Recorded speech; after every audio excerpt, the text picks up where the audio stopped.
تمام نعمتوں میں سب سے بڑی نعمت جس کو بنایا وہ رسول پاک علیہ السلام کی ذات مبارکہ ہے۔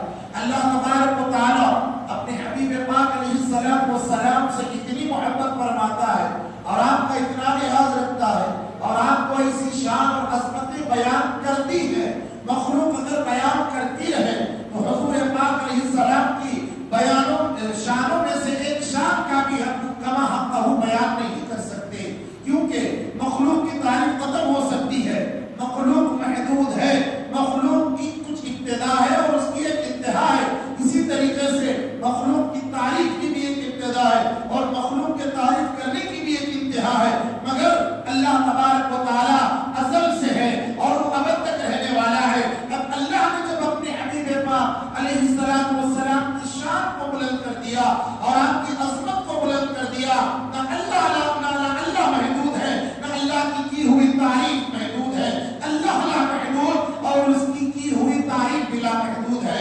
ہم لا محدود ذات کا کیا ذکر کر سکتے ہیں، ہم ان کی کیا توصیف اور تعریف کر سکتے ہیں۔ اللہ تبارک و تعالیٰ نے عالم ارواح کے اندر دو عظیم جلسے فرمائے، دو عظیم میٹنگز بلائی، دو عظمت والے انبیاء علیہ السلام کے درمیان اور ساری اولاد آدم کے درمیان اللہ تبارک و تعالیٰ نے دو جلسے فرمائے۔ ہم قرآن مجید کی آیتوں کو جب ہم دیکھتے ہیں اس وقت کی بات ہے جب ابھی کوئی چیز نہیں تھی، اللہ تبارک و تعالیٰ نے حضرت سیدنا آدم علیہ السلام کی اولاد سے ایک عہد لیا، جس کو اللہ تعالیٰ نے سورۃ الاعراف میں بیان فرمایا، وَإِذْ أَخَذَ رَبُّكَ مِن بَنِي آدَمَ مِن ظُهُورِهِمْ ذُرِّيَّتَهُمْ وَأَشْهَدَهُمْ عَلَىٰ أَنفُسِهِمْ۔ اللہ تعالیٰ نے سیدنا آدم علیہ السلام سے عہد لیا، کیسا عہد لیا کہ اے اولاد آدم، جس میں مرد بھی ہے، جس میں عورتوں بھی ہے، جس میں عورتیں بھی ہیں، جس میں کفار بھی ہے، جس میں مشرکین بھی ہے، جس میں سارے ارواح ہے، جس میں انبیاء بھی ہے، اولیاء بھی ہے، اقطاب بھی ہے، جتنے پیدا ہونے والے انسان ہیں، جتنے بنی آدم ہیں، اب جو آدم کی اولاد ہے، اللہ تبارک و تعالیٰ نے ان سے عہد لیا۔ قرآن مجید کہتا ہے جب آپ کے رب نے عہد لیا، کس سے؟ اولاد آدم سے عہد لیا، الست بربکم، اے اولاد آدم کیا میں تمہارا رب نہیں ہوں؟ ساری آدم کی اولاد نے کہا قالوا بلا، اے اللہ ہم اولاد آدم یہ کہتے ہیں کہ تو ہی ہمارا رب ہے، تو ہی ہمارا رب ہے۔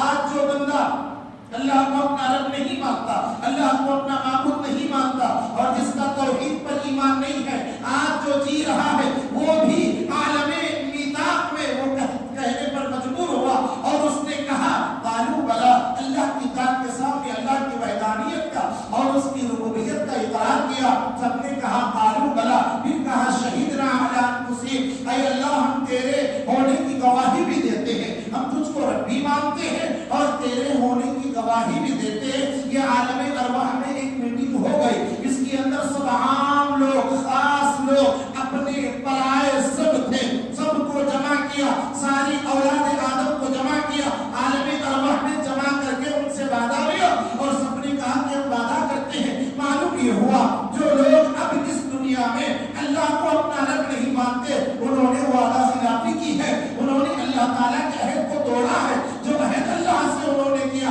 اللہ کی بارگاہ میں، اللہ کی دعوت کے سامنے جب انہوں نے وعدہ کیا، مگر آ گئے عہد کو بھول گئے، وعدے کو بھول گئے۔ اب ہمیں وہ یہ وعدہ یاد دلانا ہے، اب ہماری اور آپ کی ذمہ داری ہے، جنہوں نے اس عہد کو بھول بیٹھا ہے ان کو یہ وعدہ یاد دلانا ہے۔ اب اللہ تبارک و تعالیٰ نے یہ عام محفل کے بعد ایک ایسی خاص محفل کو سجائی، اس محفل میں کسی چیز کا ذکر نہیں تھا، صرف اللہ نے اس محفل میں اپنی ربوبیت کا اقرار کروایا۔ جواب دینے والوں نے جواب دیا کہ ہاں اے اللہ تو ہی ہمارا رب ہے، سب نے جواب دیا۔ اب عام لوگوں میں سے اللہ تبارک و تعالیٰ نے اب اس میں سے کچھ خاص لوگوں کو الگ کر دیا۔ اے مولا کس کو الگ کیا؟ اللہ تبارک و تعالیٰ اب اس کو سورۃ آل عمران کے اندر بیان فرماتا ہے، وَإِذْ أَخَذَ اللَّهُ مِيثَاقَ النَّبِيِّينَ لَمَا آتَيْتُكُم مِّن كِتَابٍ وَحِكْمَةٍ۔ اس آیت مبارکہ میں اللہ تبارک و تعالیٰ ارشاد فرماتا ہے یاد کرو اس وقت کو، کس کو یاد دلایا جا رہا ہے؟ ہمیں اور آپ کو یاد دلایا جا رہا ہے، اور بالخصوص اللہ کے حبیب علیہ السلام کو یاد دلایا جا رہا ہے کہ محبوب اس وقت